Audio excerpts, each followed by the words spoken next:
Last month, one hospital in New York City started coronavirus testing every single woman who came through the doors of that hospital to give birth, whether the woman showed any symptoms or not. And now doctors at that hospital at Columbia University have published what they found. And it is nothing short of astounding, at least to me. The doctors have written up their findings in the New England Journal of Medicine. They write that of the 215 women who gave birth at that hospital between March 22nd and April 4th, 4 of those women showed up with coronavirus symptoms. All 4 of those women tested positive. But another 29 women who showed up to give birth had no symptoms at all, but they also tested positive. Which means at this one hospital, 33 out of 215 patients, more than 1 in every 8 women, a little more than that even, almost 14%, had coronavirus. And the vast majority were asymptomatic. 1 in 8? I mean, it's not like there's nothing about being a woman who's about to give birth that makes you more likely to have coronavirus, which means that what these doctors are seeing at this hospital may be a window onto the prevalence of coronavirus in the general population in New York City. I mean, if you play that out, if it's 1 in 8 New Yorkers, that would mean that well over 1 million people in New York City have coronavirus, which would be 10 times the number of confirmed cases. And people, according to the literature, can transmit coronavirus when they are asymptomatic. The vast majority of women coming in to give birth who had coronavirus were asymptomatic.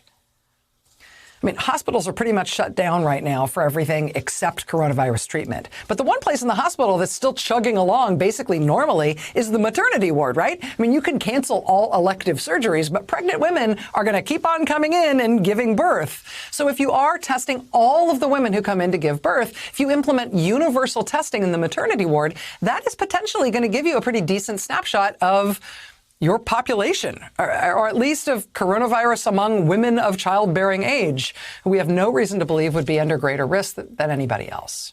And again, at this one hospital, it's more than 1 in 8 women coronavirus positive.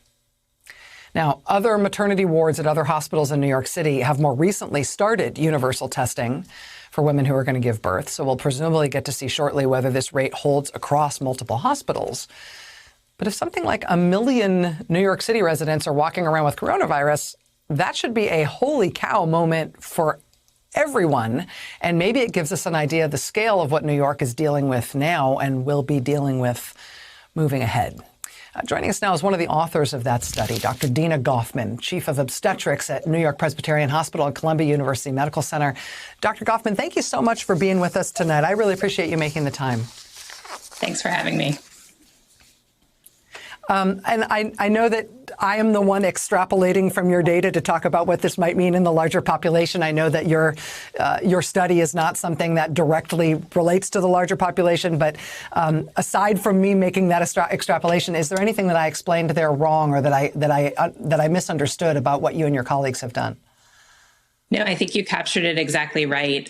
We started, again, as you mentioned, March 22nd, and that was really after we had an experience where we had 2 women admitted for routine OB care for labor and delivery. And those women were asymptomatic, really felt well on admission, but then developed symptoms and became quite sick during their admission with us.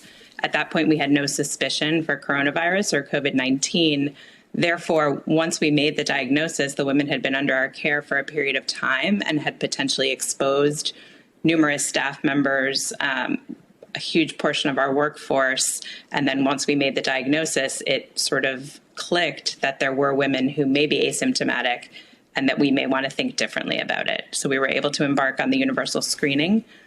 The study that you cited is an early experience. It's only 2 weeks of data, and we will certainly continue to collect and further publish on that data. But it really did show that 13.5% of women showing up feeling well to have a baby were coronavirus positive. That's remarkable. So just to be clear, when you had those initial cases that led to you starting to do this universal screening, it was in part because you realized that you needed to have universal testing of women coming in for labor and delivery because so many of your staff could potentially be exposed per one patient if she ended up being infectious.